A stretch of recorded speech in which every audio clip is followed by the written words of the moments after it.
خليني أسولف لكم أنا ليش من أمس مصدعة. كنت جالسة مع شخص انتم تعرفون، ما أبي أسولف، ما أقول مين، يسألني أنا كيف بغير من حياتي. نا. طبعا أنا عندي فكرة عنه خالصة، يعني مخلصة، إنه هو تابع كل حقين التنمية الذاتية والطاقة والعلوم وما أدري مين، وهو في مليون مرض ويتابعهم من سنين وكذي، وفي مليون مرض نفسي وجسدي. فأنا بالنسبة لي هذه تعتبر هوبلس كيس. ليش؟ لأن الإنسان إذا بيغير من نفسه ما يتابع مليون حد، لو يتابع له واحد بس أو يقرأ كتاب واحد راح يتغير. ما يحتاج إنه يوفر مليار معلومة ومليار سورس، مليار مصدر وحياته. طيب تعلمت شيء؟ لا. نفذت شيء؟ لا. تغير في حالك شيء؟ لا. تابعت حقين الثراء، تغير في ثرائك شيء؟ يعني ما عندك تاكل. تابعت حقين الصحة، صحتك زي الزفت، نص ميت. طب وش الفايدة؟ تمام.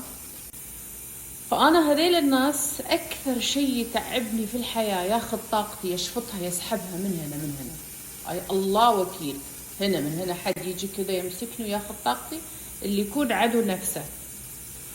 لكن حتى عدو نفسه لما يجي يسألني فهو يحملني الأمانة، أمانة الرد. هو أنا أسولف له، أقول له أنت لازم تسوي كذا كذا كذا بخصوص صحتك، اللي أنا شايفته أن عندك كذا وعندك كذا وعندك كذا، وترى يعني سيريس اللي عندك.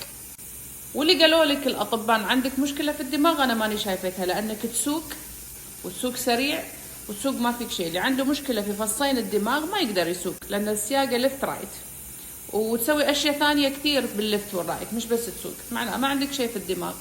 حبوا يخلصون منك قالوا لك كذي. لا، أنا عندي في الدماغ. تمام، جود، بالعافية. في كبدك كذا وباين، ترى لونك أصفر. معروف ان اللون اصفر يعني المادة الصفراء اللي يفرزها الكبد تنتشر في الجسم فيكون لونك اصفر. الانسان لونه اصفر عنده مشكلة في الكبد، وعندك كذا علامات، كذا كذا كذا كذا، بطنك وكبدك واشيائك، ولا لا لا لا لا لا لا. انا متابع دكتور ما ادري مين وماشي على نظامه لي 10 سنين. طيب وين صحتك؟ 24 ساعة نايم ونعسان، 24 ساعة تتاوب، ما يقدر يركز 5 دقائق وياخذ مليون حبة دواء. طيب والدكتور هذا وش استفاد؟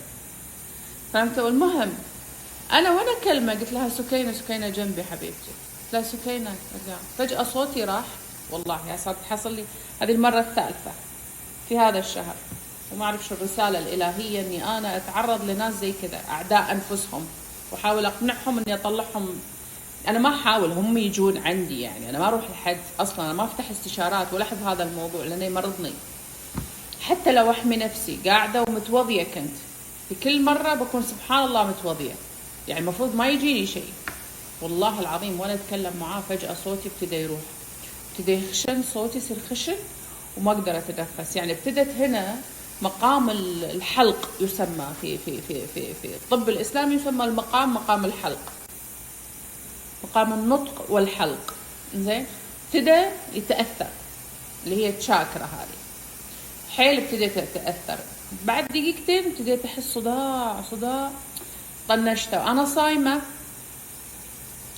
فطرت الساعة مع اذان المغرب، افطرت، قام الصداع صار عندي 2000، ماني قادرة خلاص، لا تنفس لا تتكلم ولا اني انا اقدر احرك عيوني من الصداع. وظليتني لين الساعة رحنا السوبر ماركت انا وسكينة نجيب لوحات. فوحنا خذينا اللوحات وكذي للمطعم، قلت بجرب الوان.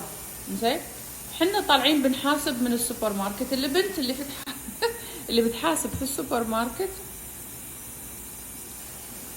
اخلاقها شينه، وانا من النوع اللي ما يتحمل. يعني انا من النوع اللي رداحه، مش من النوع الكيوت. لا، ما عندي اخلاقك شينه، اصير وياك شينه نفسك.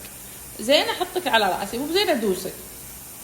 كان اقول لها سكينة، كان اقول لها هذه ايش فيها وجهها كذا يقطع النعمة. بعدني مو مكملة كلمتي، والعربانة حقت السوبر ماركت ثقيلة كبيرة وحديد، وتلف على اصبع رجولي الصغير. ينطحن اصبعي، ينطحن، ينطع